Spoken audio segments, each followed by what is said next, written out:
kind of life do you want? I say a happy one. Why not? Many people believe that you're either born happy or you're not. I believe that happiness is a choice, and you have the ability to create real and everlasting happiness for yourself. This past summer, I had fallen into an endless cycle of depression until I came across the book, Resisting Happiness by Matthew Kelly. This book is deeply personal, disarmingly transparent look at why we sabotage our own happiness and what to do about it.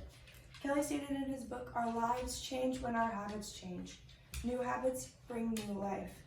When your life is filled with happiness, you're guaranteed to have greater self-control, engage in healthier relationships, and have better physical health. I'm going to help you reach a state of nirvana by providing you with what happiness is and how to choose it, how detrimental the lack of happiness can be, and how to change your unhappy life into a happy one. With all this in mind, you will be able to give yourself a second chance at happiness. We're always making choices and doing things to be happy, choosing what we eat, the clothes we wear, who to love, and where to work. Some of our choices are good and others are bad, but they're all based on our deep and impelling desire to be happy. Certainly, genetics, life circumstances, and nature play an important role in our happiness, but the most vital element in being happy is a choice. You can choose to be happy. Your personal happiness has everything to do with the conscious choice and sincere amount of work put into living a good life. As stated by Stephanie Booth in What is the True Meaning of Happiness? Happiness isn't something you feel, it's something you do. Happiness is not something you can put in the hands of other people. People and objects will never allow you to be happy if depended on, because people and objects are temporary happiness, and I'm sure everyone is seeking long-term and infinite happiness. According to Maria Grassinelli in Competing for Happiness, a journal of happiness studies, one of the most common things competed for in this world is happiness.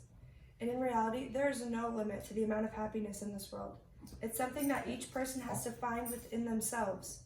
If you're in an unhappy relationship, leave. If you're at a job you don't like, quit. If you want to be healthier, better your personal wellness. Sophia McBain observed Laurie Santos, a psychologist at Yale University that teaches the science of happiness. She presented a study in 2017 where 63,500 students in the U.S. were provided, and 39% had felt so depressed that it was difficult to function in the past year, and 1 in 10 had said they had seriously committed suicide. Looking for happiness in the wrong place can take you further from your end goal and can potentially harm you in the end. When most people seek happiness, they search for it in the forms of good food, pleasure, new purchases, alcohol, and drugs. And while these pleasures are good at some times, they're not the same thing as happiness. Think of a time in your life when you were really happy. Why were you so happy? State the facts, write them down. What were you doing that made for such confidence, personal time, personal excitement, and peace? Be very specific about this time in your life, because once you can reenact it, you'll forever be happy.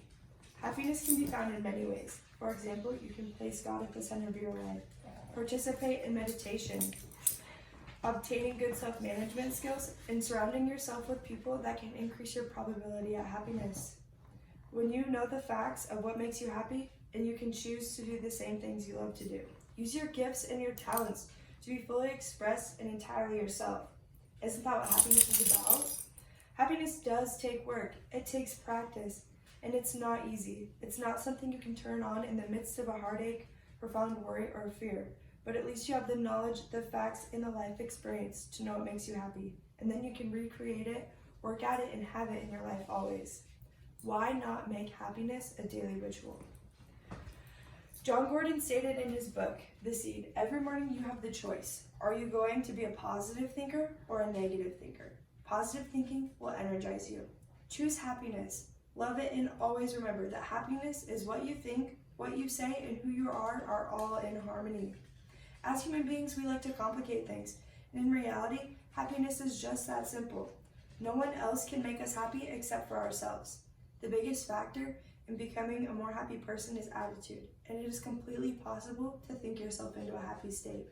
For example, a gentleman named Ryan was traveling on Christmas Eve when he stopped at the Starbucks in the airport. He was greeted with a warm and sincere welcome, and after After taking his order, the barista Lily told him to go make memories with his family over the holiday, and on his way back, stop and tell her how it went.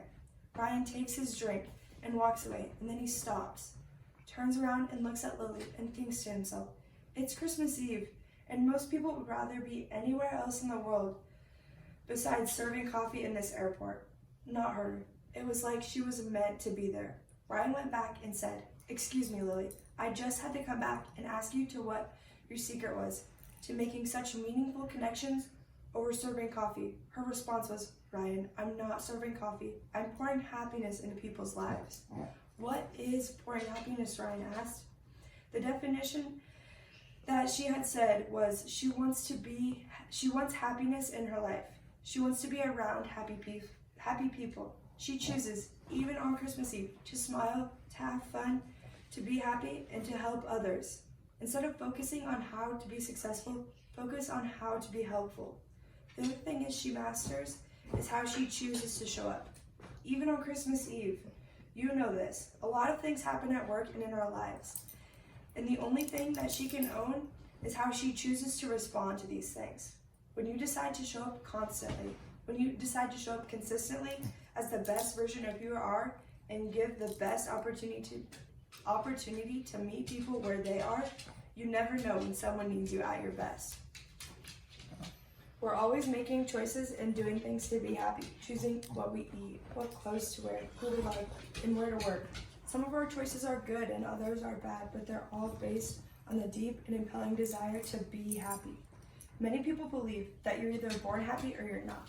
I believe that happiness is a choice, and we all have the ability to create real and everlasting happiness for ourselves. What kind of life do you want? I would say a happy one. Why not?